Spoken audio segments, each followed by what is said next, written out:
all the congressional leaders have reiterated the desire to make sure that the United States does not default on our obligations and that the full faith and credit of the United States is preserved. That is a good thing. I think we should not even be this close to a deadline. That the full faith and credit of the United States is preserved. That is a good thing.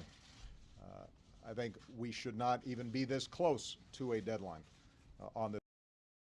We should not be asking sacrifices from middle-class folks who are working hard every day, from the most vulnerable in our society. We should not be asking them to make sacrifices. We're not asking the most fortunate in our society to make some sacrifices as well.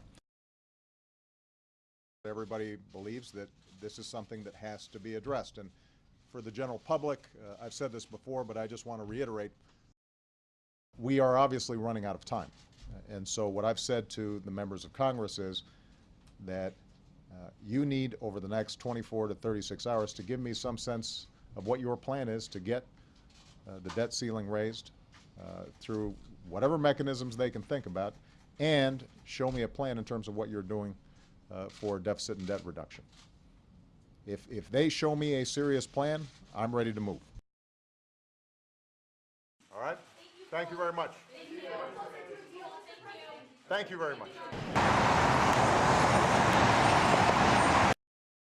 We're going to bring a bill forward next week, otherwise known as the Cut, Cap, and Balance bill, to provide a balanced approach so that we can demonstrate that we are getting things under control and that the people who put us here can gain some confidence that we're going to begin to live like they do around their kitchen tables and in their businesses, stop spending money we don't have, and begin to manage this debt and deficit down to balance.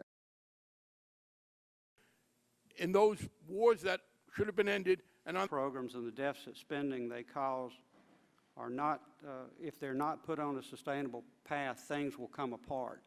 The assumption is that as long as possible, the Treasury would want to try to make payments on the principal and interest of the government debt, because failure to do that would certainly throw the financial system into enormous disarray and have major impacts on the global economy. So just as a matter of arithmetic, fairly soon after that date, there would have to be significant cuts in Social Security, Medicare, military pay, or some combination of those in order to avoid borrowing more money. If, in fact, we ended up defaulting on the debt, or even if we didn't, I think it's possible that simply defaulting on our obligations to our citizens might be enough to create a downgrade in credit ratings and higher interest rates for us, which would be counterproductive, of course, since it makes the deficit worse.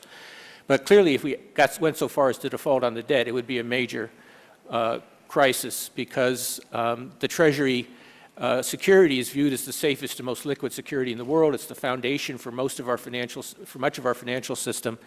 And the notion that it would become suddenly unreliable and illiquid would throw shockwaves to the entire global financial system.